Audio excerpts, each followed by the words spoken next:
Salut les mordus et bienvenue dans ce nouvel axe mouche. Aujourd'hui, c'est pas Clébus qui va se prêter à l'exercice, c'est moi et je vais vous montrer comment je monte mes perdigones pour pêcher en nymphe ou en tandem. Mais avant ça, je voulais vous caler un petit mot sur le Fischer Film Festival. Parce que ça y est, notre film, L'essence de la passion, que j'ai réalisé et qui m'a beaucoup occupé durant les derniers mois, est enfin disponible. Alors pour le moment, il est disponible sur la chaîne Fischer, c'est pas évident à prononcer, et donc il y a un vote voilà, qui court jusqu'au 15 mars à 23h30, donc pour soutenir notre film, ou les autres d'ailleurs, parce que voilà, allez voir aussi les autres films, ils méritent tous d'être vus, ils méritent tous qu'on en parle, donc je compte sur vous aussi pour glisser un petit mot aux autres réalisateurs. Voilà, et j'en profite aussi d'ailleurs pour remercier Fischer pour l'organisation de cette soirée, leur accueil qui était vraiment top. Donc voilà les gars, j'espère qu'on refera des trucs ensemble parce que c'était très agréable d'être avec vous. Mais revenons à nos moutons et parlons un peu de perdigone. Qu'est-ce que c'est qu'une perdigone? C'est une nymphe un peu générique, elle imite pas forcément une larve en particulier. Mais par contre, c'est une nymphe qui va couler très vite parce qu'elle va souvent avoir une bille en tungstène en tête et qui va être très réactive aux animations, qui va pouvoir rebondir un petit peu sur le fond et qu'on va bien sentir au bout de sa ligne. Ça permet de pêcher très creux et du coup c'est pas un hasard si je vous parle de cette nymphe en début de saison. Tout de suite, on va aller à l'étau, je vais vous montrer un peu les matériaux et on va monter ensemble une perdigone. C'est parti!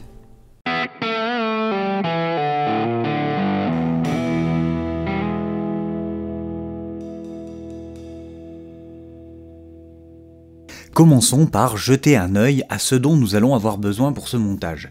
Il nous faut une bille tungstène, à vous de déterminer la taille en fonction de votre pêche. Du tinsel ou du fil de cuivre, au choix selon l'effet recherché. Une soie de montage, la couleur n'a aucune importance. De la soie polyfloss, à vous de choisir la couleur mais vous pouvez varier les plaisirs. Un hameçon évidemment. En l'occurrence, j'ai choisi un hameçon de type K10 taille 14, de la résine UV avec la lampe qui va bien, et maintenant, il n'y a plus qu'à aller à l'étau pour voir comment on assemble tout ça. Voilà, j'ai positionné ma bille tungstène sur mon hameçon et je démarre avec quelques tours de fil de soie. Alors pendant que je fais ça, je vais vous expliquer pourquoi un hameçon K10. C'est vrai que traditionnellement, les perdigones sont plutôt montés sur des hameçons droits. Simplement, c'est quelque chose que j'ai testé et qui m'a donné de bons résultats.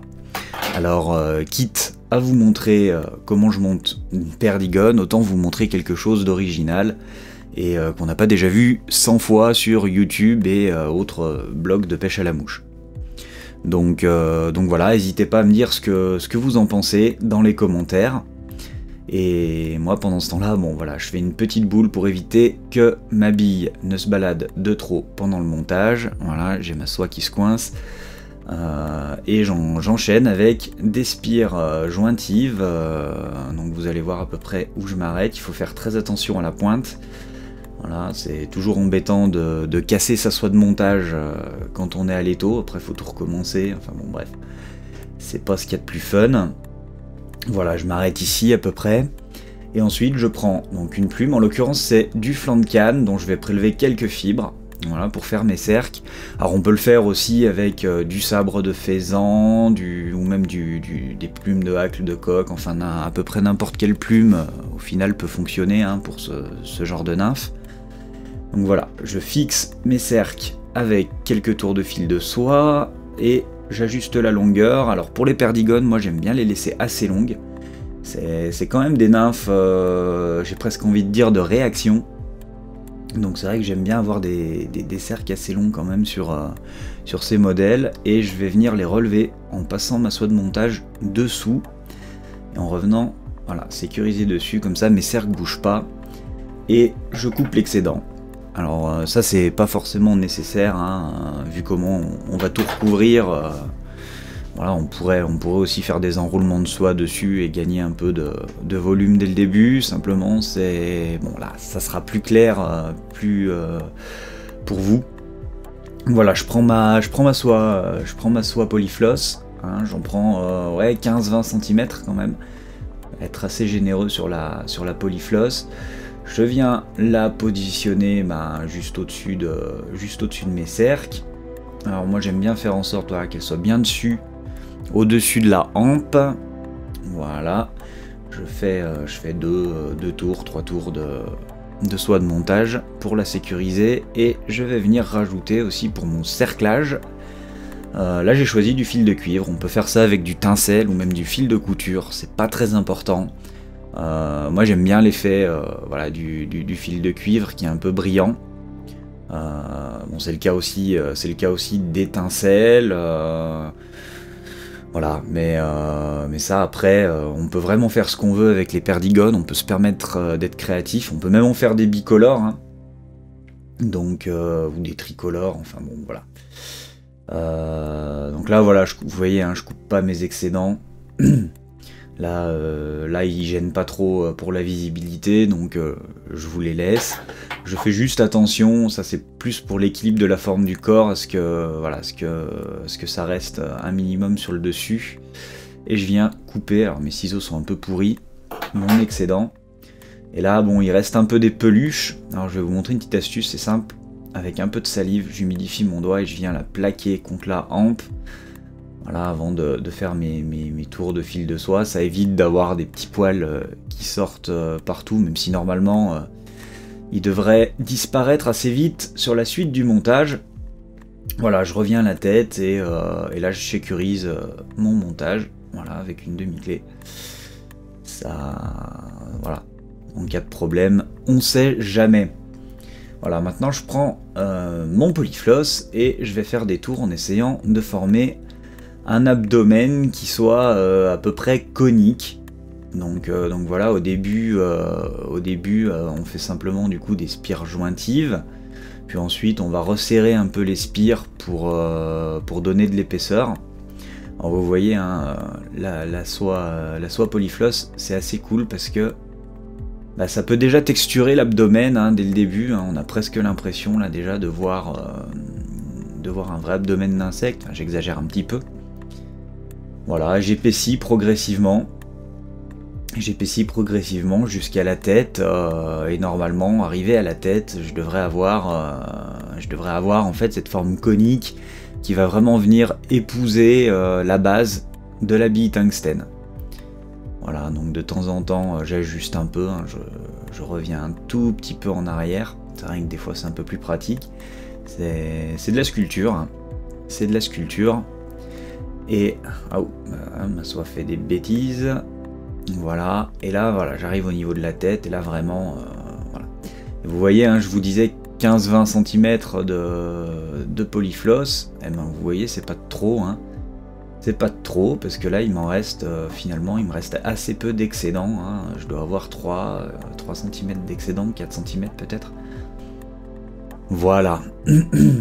Voilà, je fais quelques tours de soie de montage pour bien la bloquer. Comme ça, voilà, et je viens couper l'excédent à ras. Voilà, voilà. Maintenant, on va s'occuper du fil de cuivre. Donc, avec ce fil de cuivre, hein, je vais faire un cerclage, tout simplement. Donc, essayez de le faire le plus régulier possible. Voilà, ça va simplement très légèrement s'écarter quand on va arriver au niveau de la tête. Voilà, c'est assez naturel, hein, vous voyez. Voilà, et pareil que pour le polyfloss, je viens bloquer en serrant bien, en faisant attention quand même de ne pas casser ma soie de montage. Voilà. Et voilà, maintenant je vais pouvoir venir. Alors je vais pas couper l'excédent avec des ciseaux parce que ça abîme les ciseaux. Simplement je le prends entre les doigts comme ça et je le tourne. Voilà, ça casse. Ça casse. Alors là il y a un petit bout qui dépasse, on va s'en occuper après. Je vais d'abord faire mon nœud de finition. Voilà, que si jamais j'endommage la soie ou quoi. Voilà. Alors c'est un petit whip finisher artisanal que j'ai fait, hein. Ça sert à rien d'y mettre beaucoup d'argent.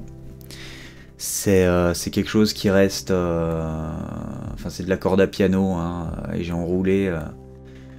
J'ai enroulé une espèce de chenille hein, pour que le manche puisse tourner. On peut faire ça avec un bâton de sucette aussi, bon, celui que j'avais avant était fait comme ça. Voilà, j'ai fait deux passes au whip finisher. Avec une aiguille, là je viens juste aplatir un peu là, ce petit bout de fil de cuivre qui dépasse. Voilà, je le rentre en fait, je l'enfonce entre la soie et la bille. Et je viens positionner assez généreusement de la résine UV sur le dessus. Voilà, comme quand on fait les gamards, hein, sauf que là je vais en mettre dessous après aussi. Donc voilà, c'est généreux, hein, les perdigones, il faut que ce soit bien lisse, bien fuselé. Et du coup ça descend très vite hein, en profondeur. Voilà, le petit coup de lampe UV pour bien qu'elle prenne. Et puis ensuite on va aller faire le dessous. Voilà, on va bien l'envelopper. Alors du coup, hein, ça fait des nymphes robustes qui peuvent prendre pas mal de fiches. Alors pour le dessous, voilà, ce que je fais, c'est que bon, c'est un peu plus délicat, donc je prends une petite palette. Hein, donc là, c'est un emballage, c'est l'emballage de la soie Polyfloss là qui est toute neuve. Donc voilà, et je viens mettre avec une aiguille.